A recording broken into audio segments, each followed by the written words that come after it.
Have you ever been in a situation where someone says something that just leaves you speechless? Maybe it's a rude comment, an unfair criticism, or just an awkward question. You walk away replaying the conversation in your head, thinking of all the perfect comebacks you could have used. Well, what if I told you that you could have those perfect responses ready, right when you need them? Today, we re-diving into 7 smart responses that will not only silence anyone who tries to put you down, but will also help you reclaim your power and maintain your composure in any situation. These aren't about being confrontational. They're about being clever, confident, and in control. So, if you're ready to stop being caught off guard and start handling difficult conversations like a pro, you're in the right place. Stick around, because by the end of this video, you'll have a whole new arsenal of verbal tools at your disposal. Let's start with our first powerful response, a simple yet incredibly effective question. Why would you ask me that? This one is pure gold when someone asks you something overly personal, inappropriate, or just plain nosy. Think about it. Someone at a family gathering asks, "So, when are you finally going to get married?" Or a coworker pries, "How much did you pay for your house?" Instead of getting flustered or giving an answer you're not comfortable with, you calmly turn it back on them. Why would you ask me that? It does a few brilliant things at once. First, it puts the spotlight directly back on them and their questionable motives. They are now the ones who have to justify their invasive question. Second, it gives you a moment to breathe and gather your thoughts. And most of the time, the other person will backtrack, realizing they've crossed a line. They might say, "Oh, I was just curious," to which you can simply reply, "I prefer to keep that private." It's polite, it's firm, and it ends the awkwardness without you having to reveal a thing. Next up, response number 2. You seem to have given this a lot of thought. This is your secret weapon against unsolicited advice or harsh criticism.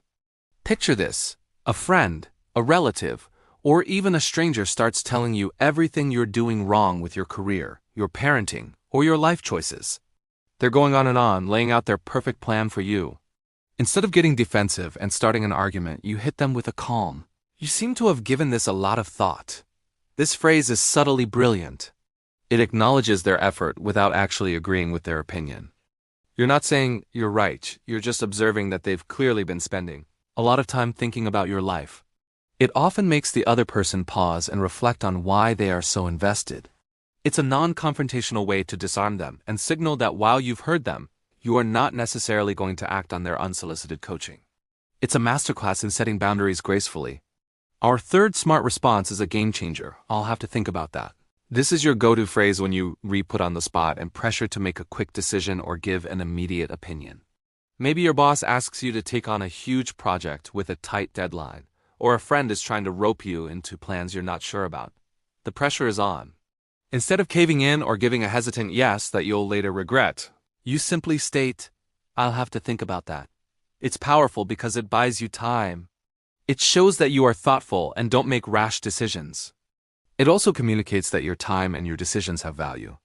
It's a perfectly reasonable and professional response that no one can argue with.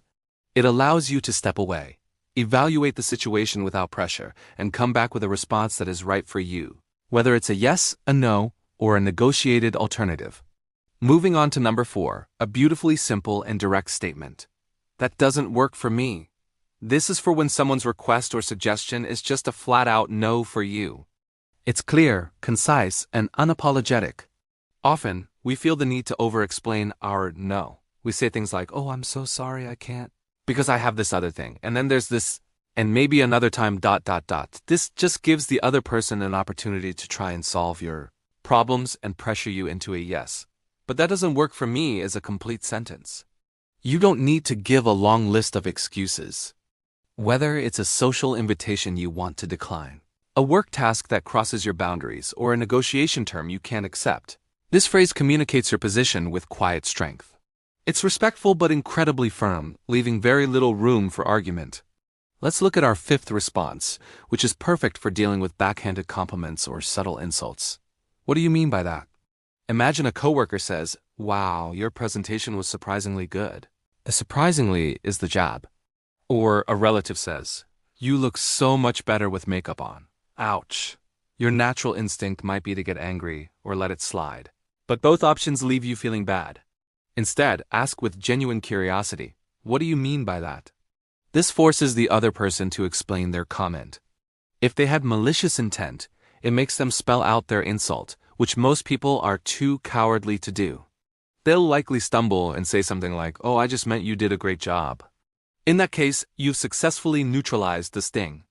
If they genuinely didn't realize their comment was hurtful, it gives them a chance to understand and apologize. It's a calm, intelligent way to call out passive-aggressive behavior without stooping to their level. Our sixth smart response is a powerful tool for deflection. That's an interesting perspective. You can use this when someone shares an opinion that is wildly different from yours, or even one that you find offensive and you have no desire to get into a debate. Let's say someone at a dinner party starts spouting off a controversial opinion you strongly disagree with. Instead of jumping into a heated argument that will ruin the evening for everyone, you can simply say, "That's an interesting perspective." You're not validating their view. You're not agreeing with them. You are simply acknowledging that their viewpoint exists. It's a polite conversation ender. It signals that you've heard them, but you're not going to engage further. This allows you to gracefully exit the conversation and move on to a more pleasant topic, all while keeping your peace and maintaining a respectful atmosphere. It's the ultimate tool for agreeing to disagree without any of the drama. And finally, our seventh smart response, perhaps the most powerful of all: silence. That's right, sometimes the best response is no response at all. In our fast-paced world, we feel an urgent need to fill every pause, to answer every question, to react to every comment. But silence can be your strongest ally. When someone says something truly outrageous, rude, or designed to provoke you, just pause, look at them calmly, without saying a word. This deliberate silence is incredibly unsettling for the person who is expecting a reaction. It makes them feel awkward and self-conscious. It communicates that their comment was so out of line, it doesn't even warrant a verbal response. It gives you complete control of the situation. They are left to sit with the weight of their own words. This technique requires confidence, but when used correctly, it speaks volumes. It says, "I am above this," without you having to utter a single syllable. So there you have it, 7 smart responses to help you navigate tricky conversations with grace and confidence. From "Why would you ask me that?" to the power of pure silence.